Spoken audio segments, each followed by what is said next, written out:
Hey, what's up, everybody? This is going to be a video about the BDK versus CHIKARA feud, the storyline, whatever you want to call it. It's getting a lot of attention. The year-end awards videos left a lot of people curious as to why, this feud is so great. And for this video, I'm going to try to break it down as best as I can.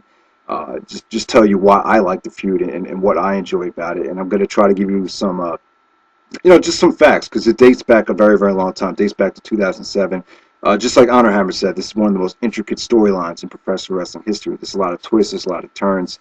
It was just, you really have to have a creative mind to think of a storyline like this. And it's just something out of this world. It really is mind-blowing if you, take everything into account. But, as a lot of you guys know, I'm more of a Ring of Honor fan. I'm a lifelong, not a lifelong, I shouldn't say that. I mean, I have a lot of Ring of Honor first-hand knowledge, and I'm very, very passionate about the ROH promotion, as a lot of you guys know. However, the same really can't be said for CHIKARA. I enjoy CHIKARA. I like them. They offer something different.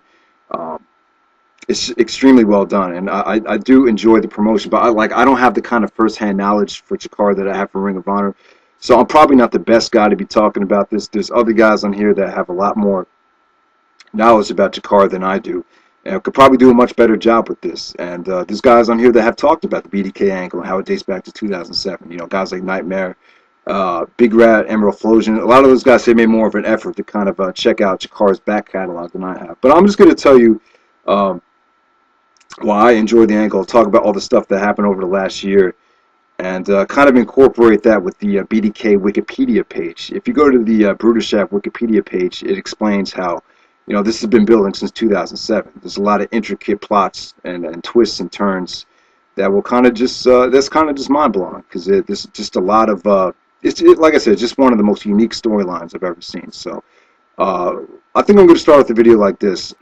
Alright, for this portion of the video, I want to break down each BDK member individually, so this will kind of give you guys a chance to connect with each and every one of the members of the group. So we have Claudio Castagnoli. A lot of you guys know him from Ring of Honor. Pretty much well established. Pretty not a lot to say about him, but he's pretty much like the biggest heel in CHIKARA. So he's actually a tag team, part of a tag team with Aries. They actually were the Campeones de Parejas. They won the tag team championships in March, and they had a long, dominant 9-month title reign. They were the champions for 9 months. They lost the belts in December at a show called Reality is Relative. They lost the belts to Mike Quackenbush and Jigsaw. So yeah, these two guys. They have a lot of history together. They're both Swiss. They used to tag up in CHIKARA during the early days of CHIKARA. And, when Claudio turned and sided with the BDK, Mike Quackenbush knew he was going to turn as soon as Aries revealed himself, because of their track record. So even the commentators called that out. That as soon as Aries revealed who was under the mask, Quackenbush could just see that European uppercut coming from Claudio. So I thought that was pretty cool.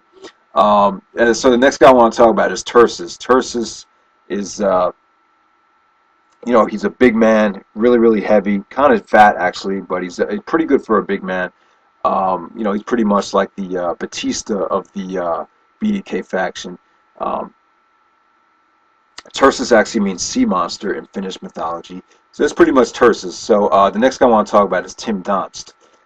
Tim Donst is one of the biggest old school heels in the business. He a little bit reminiscent of Kurt Angle as far as the character goes, like kind of reminiscent of Kurt Angle's early character. Kind of out of shape, but at the same time he's great on the mic. He just plays kind of a goofy, has kind of a goofy, witty personality for a heel. So that's Tim Donst right there. I kind of think he's a little bit overrated in the ring. That's just me, but he definitely does have a great personality. Next guy I want to talk about is Pinky Sanchez. Tim Donst is great on the mic, but I would say Pinky Sanchez is probably the best in CHIKARA as far as cutting promos go. This guy's cut some of the greatest promos all year. They just come from the heart. He just has that ability, and he's a great heel too. He really knows how to get under the fan's skin. He's kind of got a loud, obnoxious personality. So that's Pinky Sanchez. He actually, I'll talk more about this later on in the video, but he actually disguised himself as Carpenter Ant and actually won the Cibernetico, and then revealed himself as Pinky Sanchez during the season finale of season 9. So let's talk about Sara and Daizee Haze. A lot of you guys know these two women from CHIKARA. I'm sorry, Ring of Honor. They're actually wrestle for CHIKARA as well. and they're part of the BDK as well for, simple reasons, which I'll talk about later on in the video. Lince Doradao, high flying, I believe he's kind of I believe he's actually Mexican. I'm not sure about that, or definitely some kind of Puerto Rican or Spanish background. But yeah, this guy's extremely athletic. He does a lot of the stuff that RVD does in the ring. He kind of does like a Rolling Thunder. He does the line salt like Jericho. He's very, very athletic. He's pulled off a lot of high flying, sick maneuvers. Very, very fluid in the ring. So that's Lince Doradao. I'll talk more about him later in the video. And so that's pretty much it. Delirious is actually part of the BDK as well. A lot of you guys know Delirious from Ring of Honor. And so that's pretty much it. So let's talk about Ultramantis Black next. Alright, so BDK actually stands for Bruderschaft des Kreuzes. I'm not even sure if I'm saying it right, but this actually means Brotherhood of the Cross in German. So that's what it actually means. And this whole stable consists of Claudio Castagnoli, Aries, Tursas, Sara, Daizee, Haze, Lince Doradao, Tim Donst, Pinky Sanchez, and Delirious. So you got pretty much to start off with 7 people. Eventually became 8. And, the stable in CHIKARA, I really think it worked because they were so dominant. They pretty much, owned CHIKARA. They pretty much raped them of all their power. Eventually they gained possession of the Young Lions Cup, and they won the Campeones de Parejas, and then eventually they gained possession of the Eye of Tyr, which was a Scandinavian artifact. And with this, you could pretty much control people's minds. So it was a very, very valuable possession, this Eye of Tyr. And it's pretty much why the BDK, started. It's pretty much why they joined together. It's because of this whole Eye of Tyr thing. But yeah, this whole BDK faction, I'm not going to talk about the formation first. Let me just tell you why I think it's working over the last year. They have their own theme music. They have their own website. They're pretty much like the NWO of CHIKARA, like a lot of people have said, and it's just done so much for the promotion. The level of interest for CHIKARA is, without a doubt, I think it's at an all-time high. I'm sure DVD sales are a lot higher now than they ever were. But I mean, it really, like, I think Mr. Narrator talked about this in his recent CHIKARA review. It really drives home the fact that this promotion has a good versus evil relationship with the wrestlers, and it's because of this whole BDK thing. Like, you really feel like they're an evil stable. You really, they have their own referee, Derek Zabato, who does a great job of playing a heel. He really is extremely biased. They have their own ring announcer who's extremely annoying. They just do a lot of annoying things to kind of get the fans under their skin. The theme music is it gets repetitive. And it just has that mysterious, dark, evil sound to it. I think that definitely helped the stable kind of develop their own identity. It just gets to the point, and they really booked them like they were unbeatable. If you guys have ever seen Rocky IV, after Ivan Drago beats Apollo Creed, you really felt like, wow, he killed Apollo. How is anyone ever going to beat this guy? It's suicide. Just like Adrian said, it's suicide.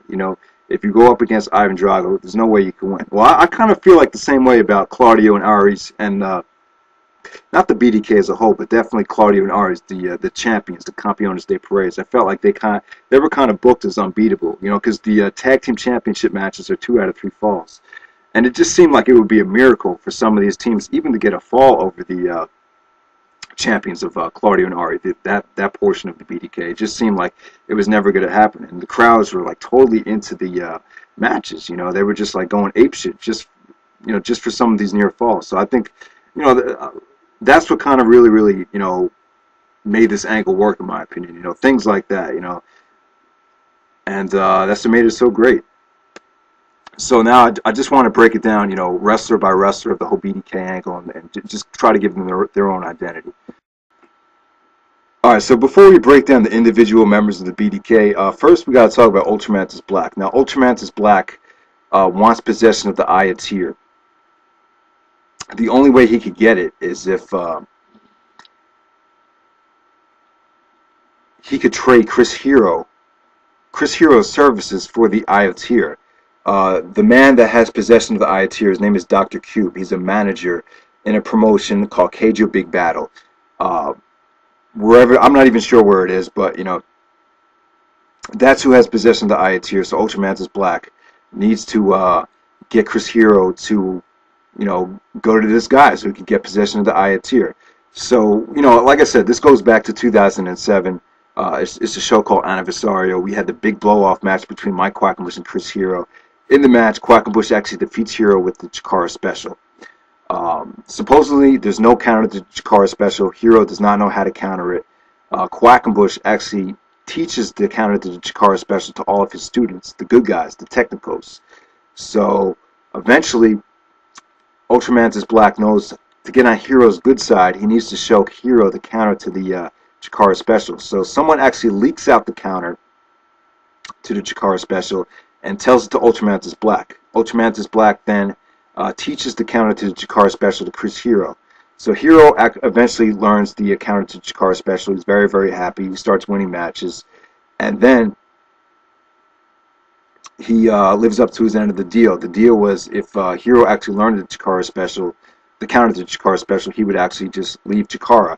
So that's what he did. And, Ultramantis Black made a deal with Dr. Cube that he would actually give him Chris Hero in return for the Ayatir. So, Ultramantis Black finally gets the Ayatir from Dr. Cube. So Ultramantis Black is very, very happy. And Hero goes to wrestle for Dr. Cube. So that's pretty much how it is. Alright, so Ultramantis Black now has possession of the Ayatir. So what he needed to do was, his main priority was to try to rebuild the Order of the Neo-Solar Temple, his stable, because he pretty much didn't have anyone left.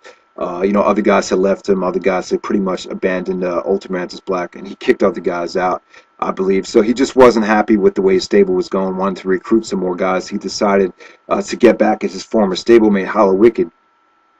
Hollow Wicked and Delirious were actually a tag team, part of the same stable. So Ultramantis Black used the Ayatir to gain possession of Delirious, kind of hypnotized him, gain control over his mind. So Delirious and Ultramantis Black are now part of the Order of the Neo-Solar Temple. So there we go with that. But the thing is, once you use the Ayatir, it's supposed to be bad luck to keep using it and to keep possession of it. So the bad luck would actually happen with there was these guys that kept on saying that a war is coming. We want possession of the Ayatir, and that's eventually that led to the formation of the BDK. So at Chikara's season finale, it was called Three Fisted Tales, the last show from 2009. This is the show that I recommended everyone to pick up from the Chikara Buyer's Guide. So at the end of that show, you have these two mysterious guys in masks. They come out, they say a war is coming, and then eventually Quackenbush and Claudio come out. A whole bunch of other Chikara wrestlers come out, and then in the rafters you have Ultramantis Black and someone in a mask. His name was, at the time, his name was Vocator. Vocator was pretty much just hired by Ultramantis Black to protect him, to protect the Ayatir, and Ultramantis took his word for it. He believed him. But at the same time, this guy Vocator was just basically a decoy, or basically he was pretty much just there to kind of screw Ultramantis Black out of the Ayatir.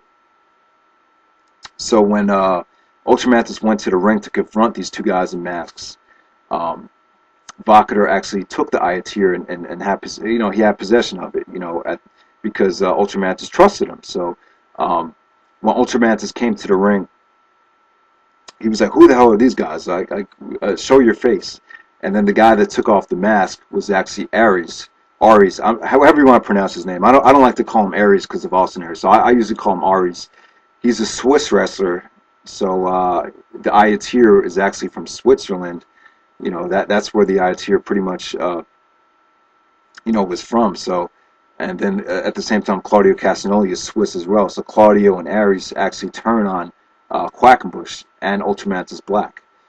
And the other guy with the mask on was Tursas. He's a sea monster in Finnish mythology. That's what Tursas stands for. So, bottom line is Claudio and Ares were Swiss. So obviously they, they have a connection with the Ayatir, because that's pretty much where the Ayatir originated from. So definitely makes a lot of sense. So, and the guy that was Vocator is actually Tim Donst. He helped, so he's the guy that pretty much helped BDK gain possession of the Ayatir from Ultramantis Black. Um, Now, you kind of want to know, why did Tim Donst do this? Donst basically did it to get back at Quackenbush, because when Shane Storm leaked out the hold, the counter to the I'm sorry, leaked out the counter to the Chikara Special back in 2007. It was Tim Donst that actually found out that Shane Storm did it, and Donst was kind of jealous that Quackenbush didn't take him under his wing, and Quackenbush was actually he actually took Jigsaw under his wing. So, Donst was kind of jealous about that. And at the same time, he did it as a way to get back at Ultramantis Black, because Black actually kicked Donst out of the, I believe, I'm not sure if this is accurate, but I think he kicked Donst out of the Order of Neo Solar Temple at one point. So, yeah, so, and at the same time, Daizee, Haze, and Sara, they actually joined in as part of the BDK as well. They pretty much just joined the BDK because they were upset about the way they were being used in Chikara. They were upset about the lack of competition, and Chikara basically just had nothing for them, so they decided to turn on their promotion. So that's what happened there. The other guy that turned was Pinky Sanchez, Pink Ant.